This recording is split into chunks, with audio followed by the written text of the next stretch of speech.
At 8 a.m. on the 23rd of August, 1908, exhausted and delirious, William Gillard slipped into death.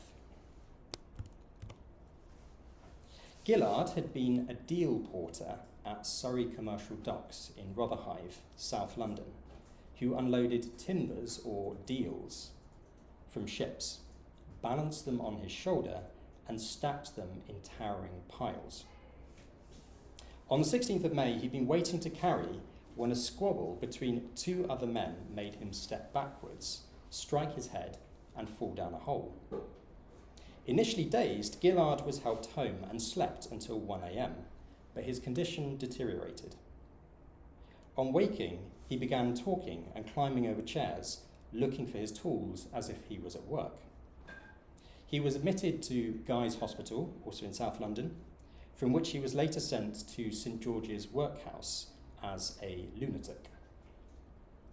By June, Gillard had become unmoored from time and space and continued, quote, imaginary conversations with imaginary people. He died of a brain hemorrhage, leaving behind a wife and son, also a deal porter, who had seen his father fall. And on this map, he worked at Burt, Bolton and Hayward, up there.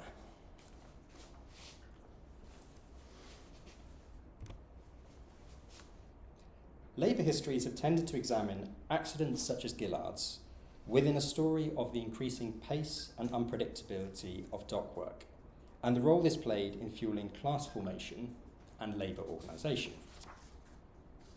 Global labour histories have traced how much dockers' increased integration into the global economy meant that similar accidents, working conditions, and labour relations proliferated across countries, while anthropologists and cultural theorists have explored whether this economic integration marked the origins of worker precarity today. Yet by focusing on dockers only as economic actors, tossed on the waves of the global economy, less attention has been paid to their physical relations with others, human and other than human, and the geographical reach of those relations beyond the dock. As a labourer lugging timber grown in Scandinavian forests and shipped across the seasonally ice-bound Baltic, Gillard was physically affected by changes in tree cultivation, river management, tides, and other factors shaping the intensity and duration of his work. Over much longer timescales than his lifetime, Scandinavian trees, rivers, and Thames tides were likewise reshaped by their increasing subordination to the global timber industry. More than symptomatic of his economic situation, Gillard's death, or more specifically, his weary body, materialized the intensification and entanglement of human and other than human exposure driven by industrial capitalism. So this story of intensified exposure was glimpsed by an occasional visitor to Surrey Commercial Docks, who may actually have seen Gillard at work. William Arbuthnot Lane, demonstrator of anatomy at Guy's Hospital from 1882, regularly examined deceased South London labourers, including deal porters, in his hospital dissecting room. Curious about dock work, and from the early 1880s living a short bus ride away, Lane travelled to Surrey Commercial Docks to learn how dockers' bodies responded to their labour and how fractures might therefore be fixed. From these observations, Lane argued in publications from the 1880s to the 1920s that labourers' skeletons materialised what he called lines of force. Lifting heavy loads over decades sculpted bones like clay, firing them into notches that eased the burden but were terrible for health. Lines of force were the invisible threads connecting the body to forces beyond it, and the physical traces making those threads tangible.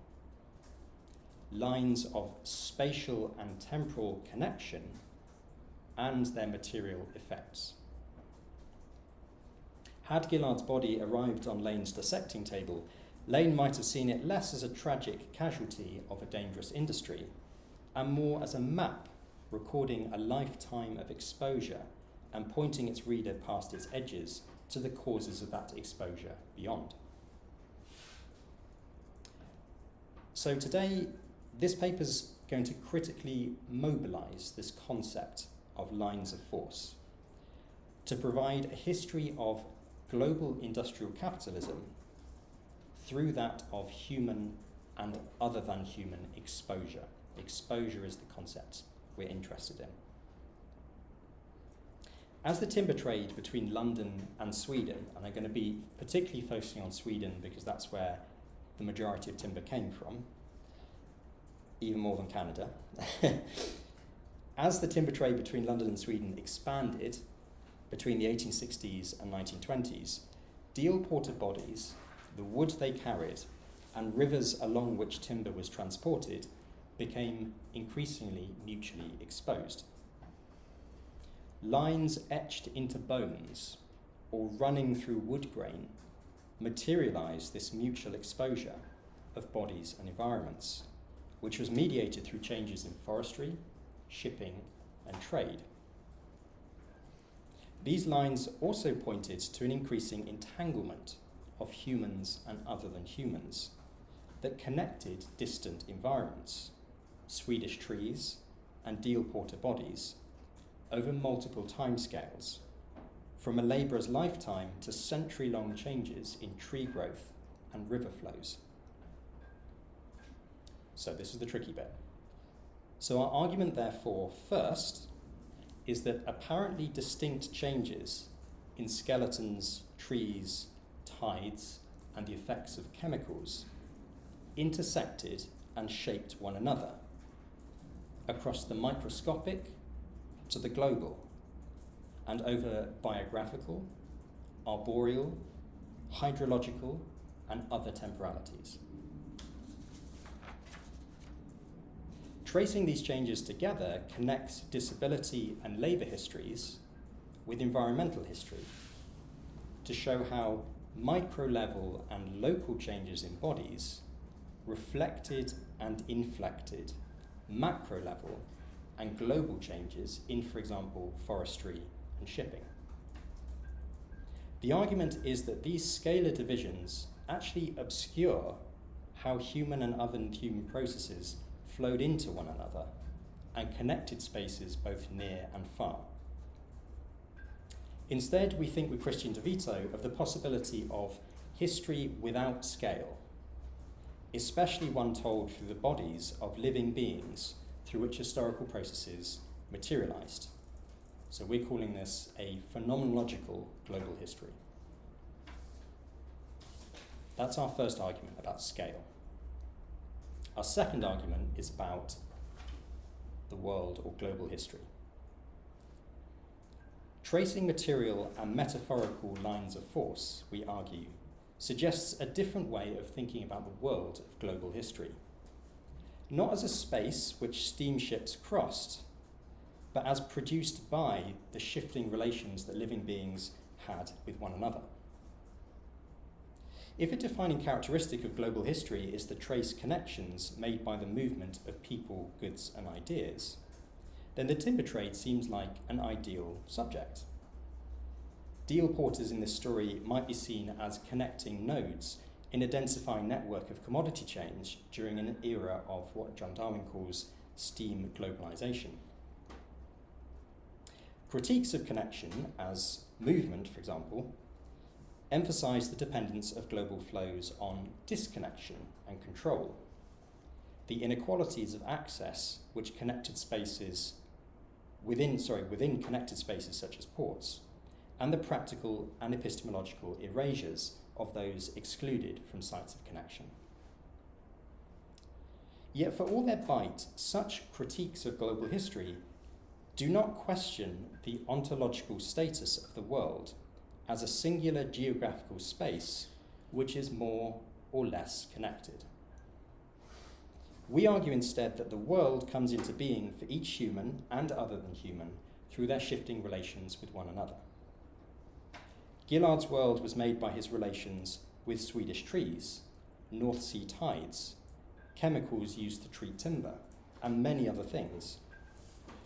The world of a Swedish pine tree was made by different relations. Following lines of force reveals these relations and the continual emergence of the worlds they created.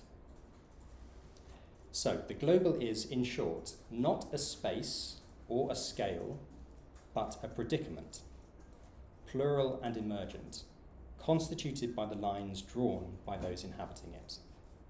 It is this worlding and how it shaped the bones of men like Gillard, the wood they carried, and the rivers they lived beside, which we trace. That's the difficult kind of setup. Now I'm going to get into the story, and it's a story of 4 parts. First part is about bones. So William Gillard's case was tragic but not unusual. By 1888, the dangers of dock work were so great that the Lancet launched an investigation into dock accidents, finding evidence of their shocking regularity. Spinal injuries, the Lancet argued, were particularly underrepresented, for their consequences are slow in development and may only become apparent to the labourer years after. For this author, injury included slow, imperceptible bodily deformation, not only dramatic events of death and disablement. The Lancet's reconceptualization of docker injuries built upon path-breaking investigations into skeletal change published over the 1880s. From these investigations, surgeon William Arbuthnot Lane developed an understanding of the skeleton as a product of the life of its owner. Even after a person reached adulthood, he argued, skeletons registered the habitual uses to which they were put.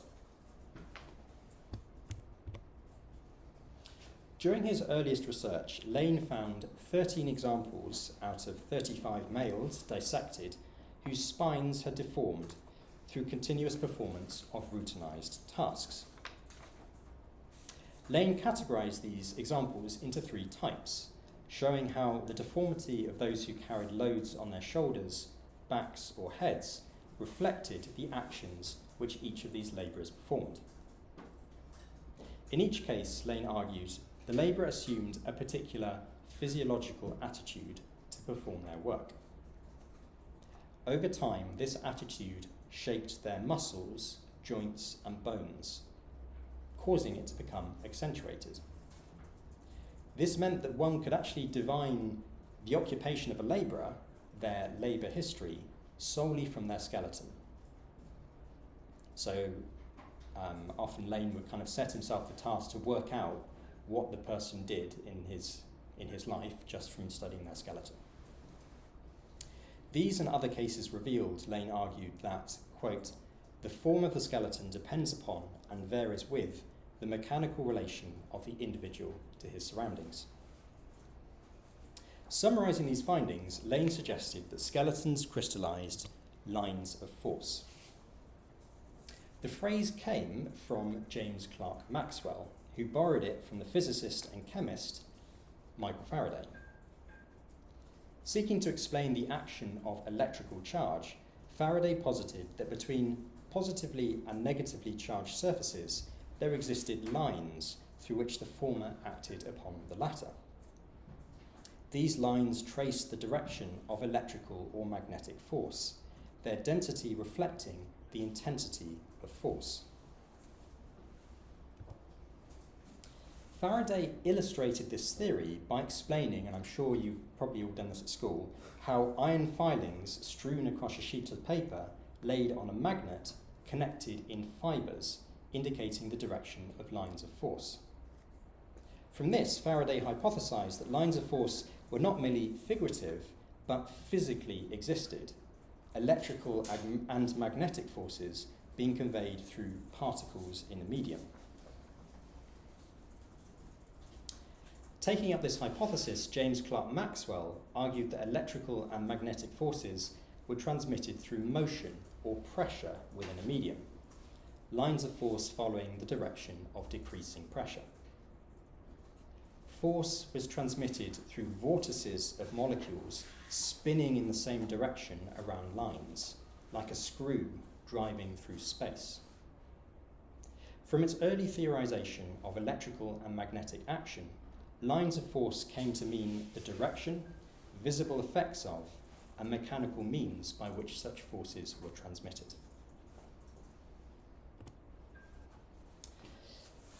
So back to Lane. Lane began using the phrase lines of force in 1905, but the concept ran through his earliest investigations. Like Maxwell, Lane understood lines of force as the direction and mechanical transmission of pressure through weight rather than rotating molecules, and the visible effects of this. When lines of force pushed in the same direction, skeletal tissue compacted, and when in opposing directions, it became a mesh of interlacing lines. But crucially, lines of force also stretched beyond the individual's immediate circumstances. When pressure failed to result in skeletal change over a labourer's lifetime, Lane argued, the tendency to change could be transmitted to their children and become actuality over generations. So it's a very Lamarckian argument about change over time. Lane made this claim through comparing human spines with those of different types of ape, arguing that variation resulted from different habitual actions of each group, which over time materialized as skeletal differences. A change in habits, sustained over generations, began evolution to a higher order. Through this comparison, Lane suggested that changes in skeletons not only, quote, represented the process of evolution telescoped into the duration of a single lifetime, but also over the history of humanity. Lines of force were not only mechanical, but temporal, tracing evolution in a way analogous to the lines in Charles Darwin's famous diagram of natural selection in The Origin of Species. Although Lane was not actually cited in the Lancet's 1888 investigation, his work, which appeared in the same year, offered a way to articulate the durational, implaced, and entangled qualities of bodily exposure. Lines of force were the direction of pressure on the skeleton and the lines that were left. At the same time, those lines connected skeletons to the external world and to others across generations, even stages of evolution. Lines twisted and abraded, and were their result. The lines also placed dockers within a web of connections and within longer, interconnecting temporalities. And this brings us to forests and the temporalities of forests. One strand of this web of connections was provided by the softwood timber trade.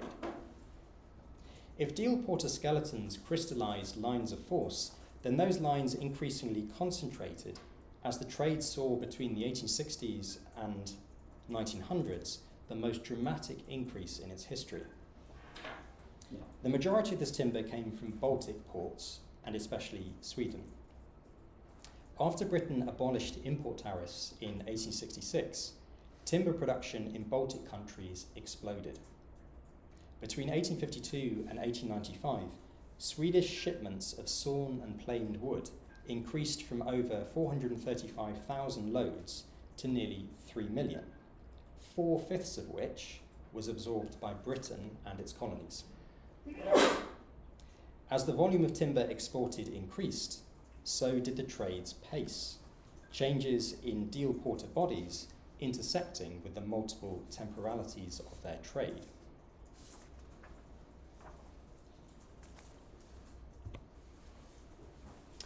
Over the 19th century, Sweden perfected the art of growing trees straight and fast. A college of forestry established in 1828 provided foresters with a scientific foundation in tree growth and management. Foresters thinned stands to promote upward growth, and then 30 years later to improve tree form and size. I mean, this is also lines of force, so just different kinds of lines. A method of swamp drainage devised by industrialist Franz Kemp also enabled trees at higher latitudes to grow faster. This fascinatingly changed the wood grain. Growth brings on trees grown on drained land, widening as growth sped up. So the wider lines are the point at which the land was drained. Just as lines of force materialized in deal porters' bones, they also manifested in straightened tree trunks and the reorganized grain of trees. The pace of logging and lines it left changed too. Logging in Sweden was weather dependent, contingent on annual snow and meltwater. Felling began in December if there was snow, and logs floated down rivers to sawmills with a spring thaw. The dependence of the trade on rivers meant that over the 19th century, increasing efforts were made to control their flow. Floating companies cleared obstructions, built troughs beside waterfalls, and blasted their way through valleys to make way for the increasing supply of logs. Channeling rivers reduced the number of seasons it took to get logs from forest to mill. Some works in South Norrland, which is the northern third of Sweden, making it possible to complete the journey in a single season. Swedish rivers increasingly became a network of straightened lines pouring into the Baltic, another kind of line of force. Changing too were the temporalities of transporting and unloading timber. Like logging, shipping Baltic timber was season dependent. Sailing ships travelling from the lower Gulf of Bothnia made 3 return journeys a year between spring, when the Baltic thawed, and autumn, when it refroze. Steamers, which began carrying entire cargoes of timber around 1877, allowed more voyages to be made earlier and later in the season and regardless of the weather. Less could be done about the timing of first open water, but by the late 1880s, steamers from southern ports on the Gulf of Bothnia arrived in London as early as late April. With their own power source, steamers also sped up the discharge of timber. Whereas a sailing ship carrying 100 standards, which is about 17,000 cubic feet of timber, might take 10 days to unload, a steamship carrying 5 times as much took at most 3 days. All this made steamers emblematic, the Timber Trades Journal observed, of, quote, the high-pressure system of life. Quote, no rest. Once in port, not an hour is cut to waste. The noise and bustle of discharge also partakes of the same hurry to be in at the death. All holds working, clanking of chains, rattling of the machinery, and blowing off steam deafens the ears and dazes the senses. As the timber trade increased in volume and pace, so too did the lines of force congealing, Lane theorised, in deal porters' bones. And this brings us to the river. The exponential increase in timber imports and transition to steamers also had dramatic effects on the hydrology of the Thames. Larger ships required a deeper river, and so the increase in timber-laden steamers necessitated intensively dredging the Thames. Dredging reduced ships' dependence on tides, but also made the river vulnerable to tidal surges, originating, like the timber in our story, in the Baltic and the North Sea. The Thames's increasing responsiveness to water and weather beyond it stretched back to hydrological changes occurring since the 1830s. Prior to its demolition in 1831, the old London Bridge was built upon wide oval starlings, which are basically these kind of wide platforms, which acted as a weir to the rising and ebbing tide. While this accentuated the risk of flooding caused by rainfall, which struggled to pass downstream, it lessened that caused by high tides, because the bridge effectively blocks the tide coming up the river. However, once London, Westminster and Blackfriars bridges were replaced with bridges of wider spans, the latter two in 1862 and 1869 respectively, the tide flowed higher by 12 inches and ebbed lower by 4 feet beneath the new London Bridge. A lower ebb increased the river's scouring action, which contributed to the deepening of its bed. So, through bridge replacement, dredging, and the enhanced scour of a receding tide, a continuous deep water channel was gouged out of the middle of the river by the middle of the 19th century. These changes altered the river flow, making the upper reaches more susceptible to tidal variations. What is more, changes in flow became more pronounced the further one moves up the river. In 1877, engineer John Baldry Redman estimated that the changes to the river over the previous 50 years had increased the volume of tidal water passing through London Bridge every 24 hours by 33%. Tides rose faster too. By 1877, it took 30 minutes less for high tide to reach London Bridge after Sheerness than it had in 1830. The progressive embankment of the river compounded these changes, squeezing the tidal column higher the further it moved upriver. So, by the 1870s, vastly more water flowed into the Thames at a faster rate and with a rising average height the closer it got to the docks. Even before the indirect impact of steamers on river hydrology, the Thames was increasingly vulnerable to tidal systems originating in the North Sea.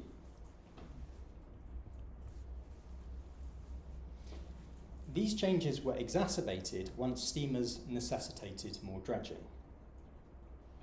Following complaints by ship owners in the 1890s about the river's depth, a Thames Conservancy Commission, the Thames Conservancy was the one that was responsible for dredging the Thames, recommended that all ships should be able to pass through Gravesend, the first Thames port, at any tide. So this is one of the amazing kind of hydrological maps it did of the Thames estuary, showing the flows and where the dredging should deepen the channel. Subsequently, the Conservancy began the first continuous dredging of the entire river. But long before the project was completed, the rising tonnage of shipping necessitated a massive expansion of the programme. And the quantities of mud raised in this operation were vast. 6 million cubic yards of sand and silt were to be dredged from the Yantlet Channel, which is, I'm not expecting you to have a detailed knowledge of the Thames, but between a lighthouse at the end and the Nore, which is kind of still near the end of the estuary alone. So 6 million cubic yards of sand just from the Thames estuary. Overall, the new Thames dredging scheme entailed a constant churning of 3 bucket dredgers, 8 steam hoppers, and 1 suction dredger. And I've become marvellously kind of geeky about dredging technology. There's this amazing global history of dredging, which is also a colonial history of dredging as well, but I won't get into that. Industrial scale dredging increased the Thames's integration into a wider tidal system and the susceptibility of its upper reaches, where deal porters lived, to changes in that system. Between 1877 and 1933, calculated the engineer Cyril Kirkpatrick, the average tidal volume of the Thames above Gravesend increased by 26.5 million cubic yards of water. Vast increase in the volume of water entering the Thames. More depth meant more water, but also less resistance to a rising tide the further one moved upriver. Consequently, while dredging caused no increase to the average level of high tide at Woolwich, between 1898 and 1927, the average high tide at Hammersmith, further upriver, rose by 6 inches. As expanding timber imports fueled the rising volume and tonnage of steamers, dredging increased the vulnerability of low-lying areas of central London to the weather, but also to the tidal system of the Baltic and the North Sea. Meteorological and hydrological change increasingly intersected with and flowed into bodily changes imposed upon deal porters by an accelerating trade. And this all comes to a head in 1928, 2 decades after William Gillard's death, and in the same streets where he had lived and worked. This kind of field of human and other than human exposures materialized a catastrophe.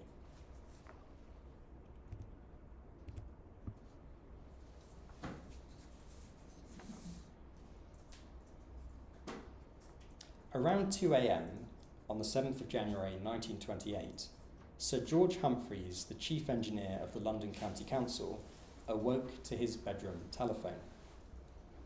An anxious voice from Old County Hall informed him that Victoria Embankment had flooded. When Humphreys made it to the Tate Gallery, this is the original Tate on the north of the Thames, at 3 a.m, he found that a 165-foot section of the river wall had collapsed, admitting a wave of water into the gallery. River water had rushed in, seriously threatening the gallery's collection of J.M.W. Turner paintings and drawings that were stored in the basement. In other areas north of the river, the flood was fatal, 14 people drowning as water inundated basements that were used for sleeping. The 1928 flood was the highest Thames tide ever recorded and a direct result of decades of dredging, necessitated by, among other things, the expanding timber trade. On the 9th of the 6th of January, a depression barreling across the North Sea coincided with northwesterly gales, causing a tidal bore to rush up the heavily dredged river. Subsequent investigations revealed that a disturbance in the North Sea generated a free wave that ran down the rim of the North Sea and coincided with high tide in the Thames. Although such a coincidence was rare, it revealed the increasing vulnerability of the Thames to intersecting fluvial and oceanic conditions, exposing Rotherhithe, where the deal porters worked, to surges building as far as western France and northern Norway. The increased hydrological precariousness revealed by the 1928 flood exacerbated other, longer-term exposures experienced by Rotherhithe residents due to the timber trade.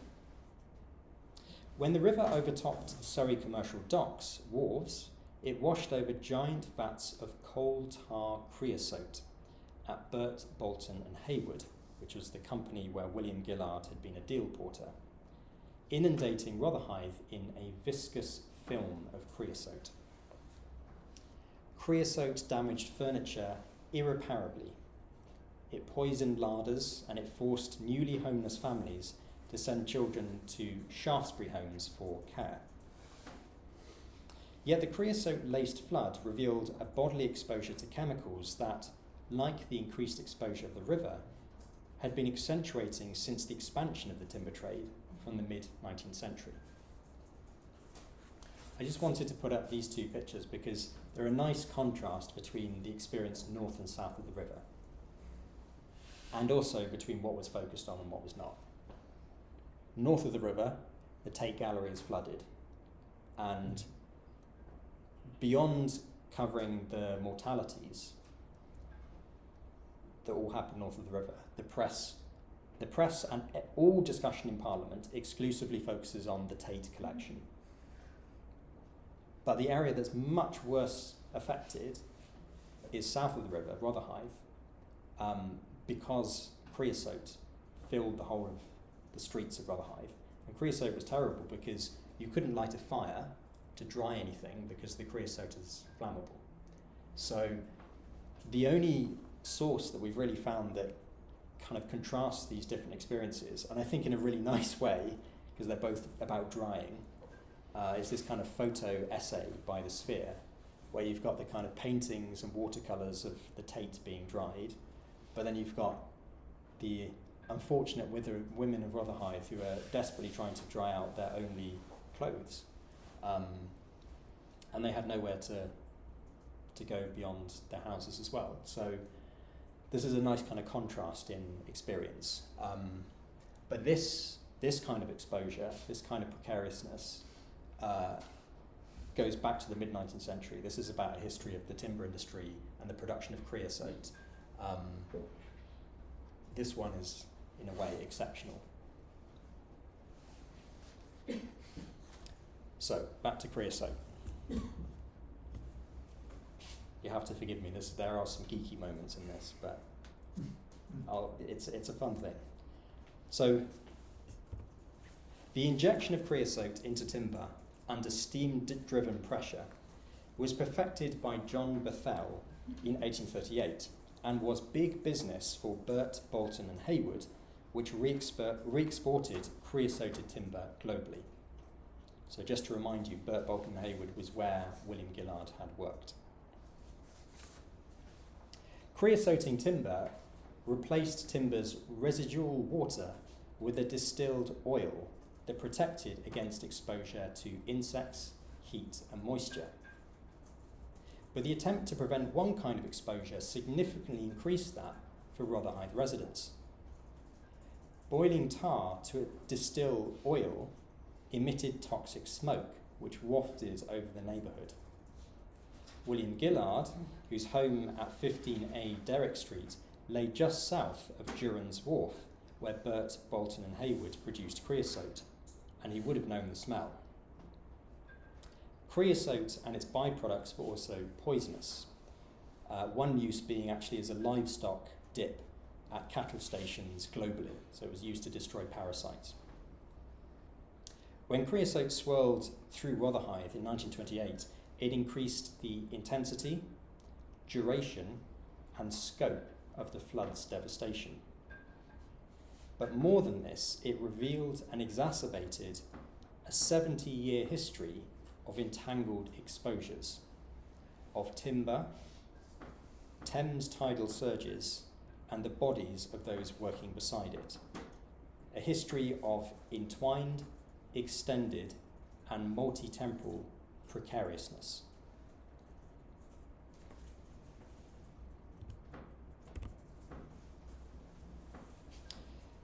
The streets near Burt, Bolton and Haywood's Wharf, including William Gillard's former address at Derrick Street, was some of the worst hit by the 1928 flood. On one side of the street, a towering wall 200 feet long and 2 feet thick collapsed like a pack of cards as the waters came crashing in. Homes were left uninhabitable, but residents felt unable to shelter elsewhere due to the embarrassment of wearing slime-coated clothes. Despite encouragement by local authorities to leave, to many there was no alternative but to begin scrubbing.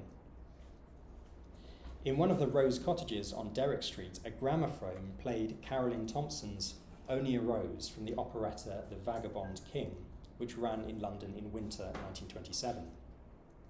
Like the illicit lover's bond at the centre of the story, suggested one reporter, things in Rotherhithe would go on. Derrick Street, though, would not. In the eyes of local reformers, Rotherhithe's saturation by creosote confirmed earlier impressions of unsanitariness. By 1931, Bermondsey Borough Council had announced a clearance scheme replacing Derrick Street with the new Redriff estate. Council-funded hire purchase schemes and tenement blocks would, in local Labour leaders Alfred and Ada Salter's vision of municipal Christian socialism, counter the exposures of dock life with opportunities for rest, care and community. So we love this engraving. An engraving by Rachel Reckitt in Sam Price Meyer's London South of the River captured a comfortable Redriff estate sitting room in early evening, the family reading by the hearth as the ships docked outside. Against capital's lines of force, the toxicities and debilities that we've argued make Rotherhithe deal porter's world, Redriff, the new estate, offered lines of flight to another. By 1969, though, the timber trade had departed Rotherhithe for more competitive ports, and the docks were closed.